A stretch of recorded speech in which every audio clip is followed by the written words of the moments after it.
మహాగణాధిపతే నమః. సదాశివసమారంభాం శంకరాచార్య మధ్యమాం అస్మదాచార్య పర్యంతాం వందే గురు పరంపరాం. శ్రీమాత్రే నమః. ప్రేక్షకులందరికీ స్వాగతం. మాస ఫలితాలు 2024 సంవత్సరానికి సంబంధించి మనం ఏప్రిల్ నెల మాస ఫలితాలు తెలుసుకుందాం. అయితే మనకి ఈ నవగ్రహ సంచారాలను అనుసరించి ద్వాదశ రాశుల వారికి అసలు వీళ్ళకి శుభాశుభ ఫలితాలు ఏ విధంగా ఉంటాయనే విషయాన్ని తెలుసుకోబోయే ముందర అసలు ముందుగా ఈ మాసంలో చూసుకుంటే గ్రహ స్థితి ఎలా ఉంది అని చూసుకుంటే మేషరాశిలో గురువు యొక్క సంచారము, అలాగే గురువుతో పాటు బుధుడి యొక్క సంచారం. బుధుడు వక్రీకరించి ఈయన అంటే మీనం వైపుకి ప్రయాణం చేయడం అనేది జరుగుతోంది. అలాగే మనకి రాహు వచ్చి మీనరాశిలో సంచారము, కేతువు వచ్చి కన్యారాశిలో సంచారము, శని భగవానుడు వచ్చి మనకి కుంభరాశిలో సంచారం, అలాగే శనితో పాటుగా ఇక్కడ కుజుడు కూడా మనకి సంచారం చేయడం అనేది జరుగుతుంది. ఈ కుజుడు ఏప్రిల్ 24వ తేదీ వరకు కూడా మనకి ఈయన శని భగవానుడితో కలిసి ప్రయాణం చేయడం అనేది జరుగుతుంది. తదనంతరం ఈయన మీనరాశిలోకి మార్పు చెందుతాడు. అలాగే రవి కూడా ఏప్రిల్ 14న మీనంలోంచి మేషంలోకి అంటే తన ఉచ్చక్షేత్రంలోకి ఈయన ఏదైతే సంచారం ఉందో అది జరుగుతుంది.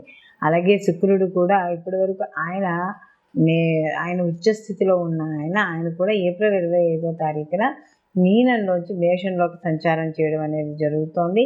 అలాగే ఇక్కడ చంద్రుడు కానీ చూసుకుంటే ఈ మాస ప్రారంభంలో ఈయన ధనుస్సు రాశి నుండి అంటే మూలా నక్షత్రమే ధనుస్సు రాశి నుండి ఈయన యొక్క ప్రయాణం అనేది ఈ మాసం ఈయన మొదలు పెట్టుకోవడం అనేది జరుగుతోంది. కాబట్టి ఇప్పుడు మనం చూసుకున్నదంతా కూడా ఇప్పుడు మనం చెప్పుకున్నదంతా కూడా గ్రహస్థితి.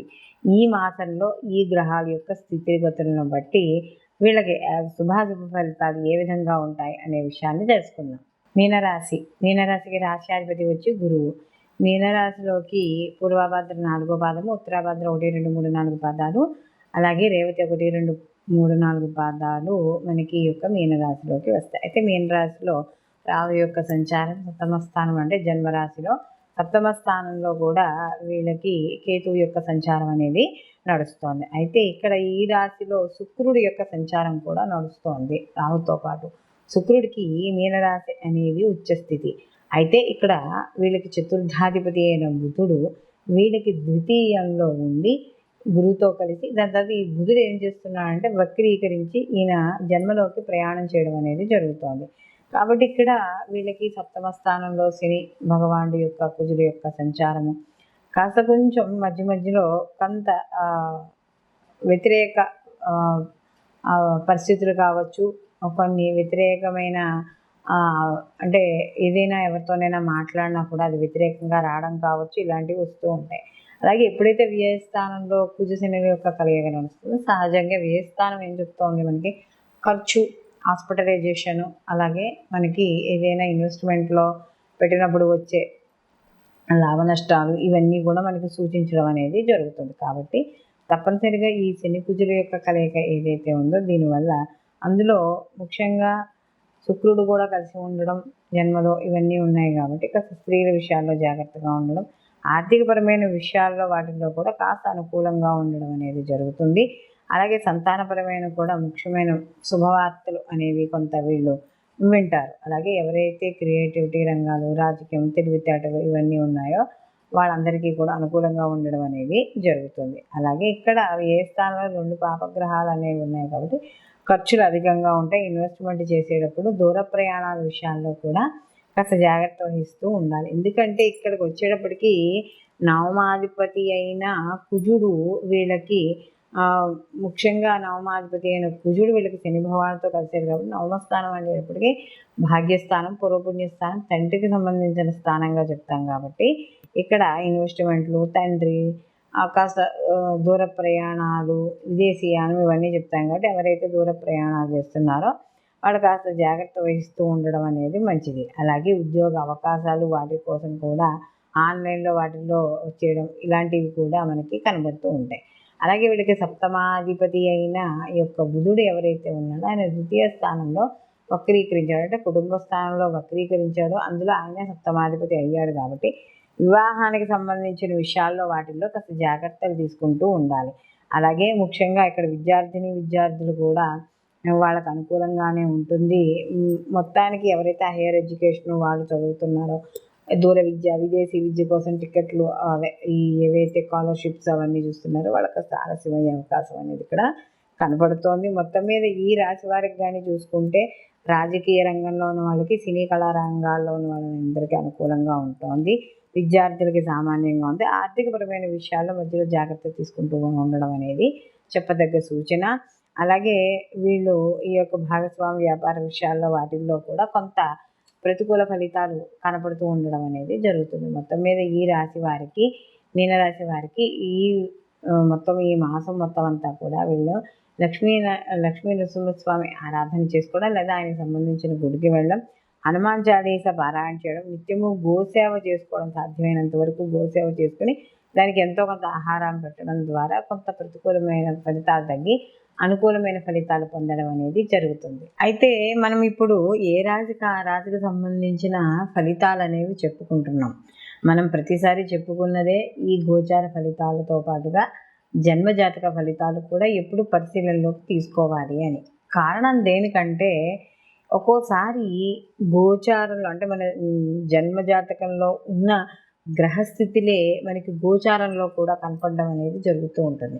అప్పుడు వాటి యొక్క తీవ్రత అంటే శుభగ్రహాల కానీ యొక్క కలయిక అయితే ఒక రకంగా ఉంటుంది వాటి స్థితిగతులను బట్టి. అలాగే ఆ యొక్క కలయిక అనేది ఏవైతే గ్రహాలు ఉన్న కలయిక కానీ ఏవైనా శత్రుగ్రహాలు అయ్యి ఉంటే అదే స్థితిని పొందుంటే వాటి నుంచి వచ్చే ఫలితాలు వేరేగా ఉంటాయి. కాబట్టి ఈ శుభాశుభ ఫలితాలు ఏవైతే ఉన్నాయో వాటిని చూసుకోవాలనుకున్నప్పుడు కంపల్సరీగా ఈ గోచార ఫలితాలతో పాటుగా జన్మజాతక ఫలితాలు కూడా తెలుసుకోవాలి. తద్వారా వాటికి కావాల్సినవి ఏవైనా పరిహారాలు ఏమైనా ఉంటే అవి చేసుకుని మనం ముందుకు వెళ్ళడం ద్వారా మన పనిలో సక్సెస్ అవుతాం. అయితే ఇక్కడ ఈ ప్రత్యేకంగా ఇప్పుడు మాత్రం మనం చూస్తున్నప్పుడు ఎలా ఉంటుందంటే కొన్ని గ్రహాలు కంబస్ట్ అయి ఉంటాయి, అంటే కలిసి ఉంటాయి. ఈ కలిసి ఉండడం వల్ల ఏమవుతుంది అంటే గోచార ఫలితాల్లో ఒక్కోసారి తీవ్రమైన మార్పులు రావడం అనేది జరుగుతుంది. ఎలా అని కానీ చూసుకున్నప్పుడు ఏవైనా కొన్ని పాపగ్రహాలు అంటే లేదా శత్రుగ్రహాలు 2 గ్రహాలు కలిసినప్పుడు 2 లేక అంతకంటే ఎక్కువ గ్రహాలు అవి కలిసి ఒక రాశిలో ఉన్నప్పుడు ఆ రాశి నుండి అంటే వాళ్ళకి మొత్తం 12 రాశుల వారికి కూడా వాళ్ళ జన్మరాశి నుండి ఆ గ్రహాలు ఉండే స్థితిని బట్టి వాళ్ళకి మంచి చెడు సంబంధించి శుభ అశుభ ఫలితాలు పొందడం అనేది జరుగుతుంది. ప్రస్తుతానికి మనం ఇప్పుడు కానీ చూసుకుంటే ఈ మాసాల్లో చూసుకుంటే ఈ శని భగవానుడు అలాగే రవి లేకపోతే మనకి కుజ శనులు, కుజ రవులు లేదా కుజ రాహువులు అలాగే రవి రాహువులు ఈ కలయిక ఏదైతే ఉందో ఇది కొంత అంటే కొంత సమాజంలో కావచ్చు, కొంత వ్యక్తిగతంగా కావచ్చు, కొంత వ్యతిరేక ఫలితాలను ఇవ్వడం అనేది జరుగుతోంది. అంటే కాస్త అంటే ఎక్కువగా యాక్సిడెంట్స్ అవ్వడం కానీ లేకపోతే గొడవలు అవ్వడం కానీ అల్లర్లు జరగడం కానీ ఏదో రకంగా ఇలా దేశంలో ఏదో ఒక మూల కావచ్చు, లేకపోతే వ్యక్తిగత జాతకాల్లో చూసుకున్నప్పుడు గోచార ప్రకారంగా కూడా కొంత వాళ్ళకి ఈ ఇంట్లో కావచ్చు లేకపోతే ఏదైనా వాళ్ళు చేసే వ్యాపార సంస్థల్లో కావచ్చు ఇలా కాస్త మానసిక అశాంతి అనేది ఏర్పడుతూ ఉంటుందనేది మనకి ఇక్కడ కనబడుతుంది. కాబట్టి ఇక్కడ ఈ గోచార ఫలితాలతో పాటు జన్మజాతక ఫలితాలు అలాగే గోచారంలో కూడా ఉన్న మిగతా గ్రహాల యొక్క స్థితి ఏమిటి, ఏదైనా పాప స్థితుల్లో కానీ ఉంటే అసలు ఎటువంటి పరిహారాలు చేసుకోవాలి ఏమిటి అనేది కూడా మనకి ఈ వీడియో ద్వారా ఏ రాశి వాడికి ఆ రాశి వాళ్ళకి చెప్పడం అనేది జరిగింది. కాబట్టి అవి చూసుకోవడం ద్వారా కొంత ఇప్పుడు ఏవైతే ప్రతికూల ఫలితాలు ఉన్నాయో అవి దాటుకుని అనుకూలమైన ఫలితాలు మీరు పొందడం అనేది ఇక్కడ జరగడం ఉంటుంది. కాబట్టి అందరూ కూడా ఈ పరిహారాల్ని తప్పనిసరిగా పాటించుకోవడం ద్వారా మంచి అంటే ఏదైతే మనకు ప్రతికూల ఫలితాలు ఉన్నాయో ప్రతికూల ఫలితాలు తగ్గడం అనేది ఖచ్చితంగా జరుగుతుంది. సర్వే జన సుఖినో భవంతు, లోకా సంస్థ సుఖినో భవంతు.